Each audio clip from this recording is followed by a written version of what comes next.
Peanut? Hello, I'm Gang Gang. No, I'm Gang Gang. Hello, Randy, you said Peanut. So, chitting potatoes. Let me show you what I do. I take a potato. In this case, it's an early potato, and a tray or an egg box, whatever you have. I like to use a tray. And potatoes have what's called a rose end, and that's the end that was originally attached to the plant on which it grew, to the mother plant. That end goes down. And here you'll hopefully see some sprouts start to appear in a few weeks, or maybe 6 weeks actually, in time for you to be planting them. Rose end, tiny chits beginning. Can you see those? And I place them in the box until the box or the container or the tray is full. And what we're hoping is that a sprout grows like this. This is a different potato, and that gives the plant or the potato a head start, so it grows away a lot earlier. And that's all there is to it, really. So, tray's full. Remember to label them, otherwise you'll probably forget what they are, especially if you're growing several varieties. Label them up, put them somewhere that's light but cool, and by the time the end of March comes, which is when I usually start to look at planting potatoes, you should have lots of sprouts, healthy little potatoes that will give you a good crop. So, how do we grow potatoes? Well, you can grow them in the ground, in the allotment, in the garden. You can grow them in buckets. I tend to do both. I grow some at the allotment and some in buckets. You can grow them in various mediums. Some people grow them in straw. Some people just grow them in horse muck. Some people just whatever's on the compost heap. Some people in commercially bought bags of compost like you get at the garden centre. No way is the right way, no way is the wrong way. If the end result is potatoes, it's obviously the right way for you.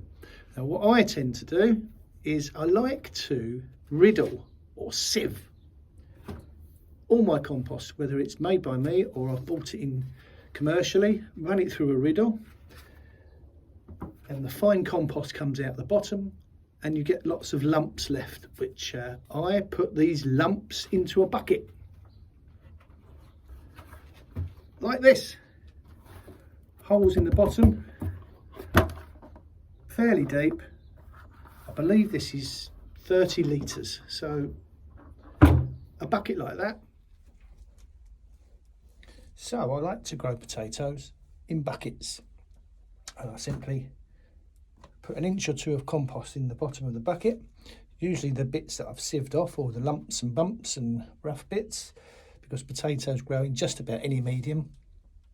I place them in the bottom, rows down again, 3 or 4, depending on the size of the potato. And then I cover them with a bit of compost until the potato is covered. And then as the plant grows, I add more compost. And as it grows, I add more until eventually it's above the bucket. You don't need to add any more compost, obviously. So that's the way I do it in buckets. Or at the allotment, you can, well, some of the guys dig trenches and all sorts of crazy ways of doing it. I tend to dig a little trench, pop a potato in, cover it up, mark the row, because otherwise you'll forget where they are initially. And as they come through, depending on what variety of potato they are, be they earlies or main crop, I tend to earth them up, which means mounding up some earth around the part of the potato that's growing through the ground. And some potatoes are, I think they're called determinate, and some are an indeterminate, and some grow throughout the ground, and some just grow in one part near the surface. So depends what potato you've got. So that's what I tend to do. What you do is entirely up to you. Did you know that potatoes are 80% water?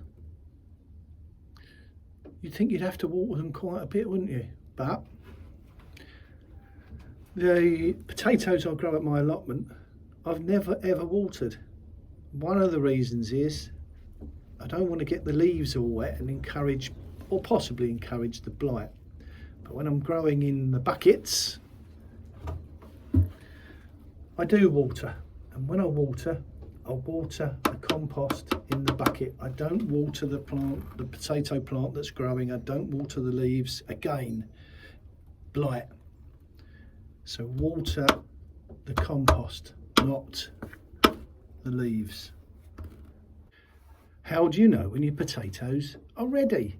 Well, some it's when the flowers appear and the flower heads fall off. Some it's when the plant looks like it's starting to die. The best way I find, have a little rummage around at the bottom of the plant. Pull out an odd potato or two, see what they're looking like. Are they the size you want, or do you want to leave them to get a bit bigger? It's entirely up to you. I like to have a little scrape around the soil, see what they look like. Makes sense to me. So, your potatoes are ready. You've took some out of the ground. You've lovingly nurtured them for months and months. You take them home. What are you going to do with them? Well, depends what they are. You can boil them, chip them, mash them, fry them, bake them. I like to eat them very fresh. Or what we do is we chip some and we put them in the freezer. Or my favourite is mashed potato. And we make lots of mash. And we put it in these little containers, takeaway food containers. Put the lid on,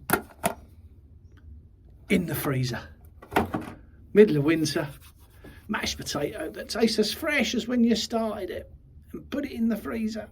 Whoa, lovely. Another interesting potato fact.